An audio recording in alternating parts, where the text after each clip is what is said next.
inyong ante. Wow!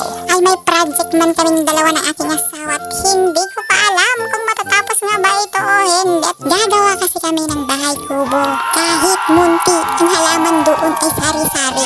Kasi habang nadadagdagan na ating edad, guys, ay parang gusto ko na lang manirahan sa liblib na lugar at maging unggoy na pabaging-baging sa puno. Hoy! Hindi ganun! Matagal na kasi talaga namin balak magpatayo ng bahay kubo sa aming bukid pero ngayon lang makakulayan.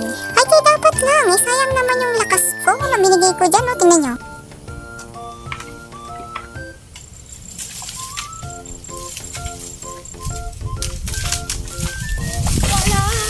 Uy! Kala ko lakas ko na. Tinutulungan mo pala ako.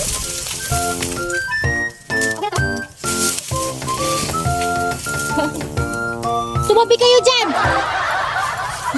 Hindi po ako galit dyan, ha? At bago pa man matapos ang video nito, gusto ko po magpasalamat sa mga nangumusta po sa akin. Namiss daw po nila ako. Ay, salamat! At hanggang dito na lang po siguro, at marami pang gagawin. Para sa ekonomiya.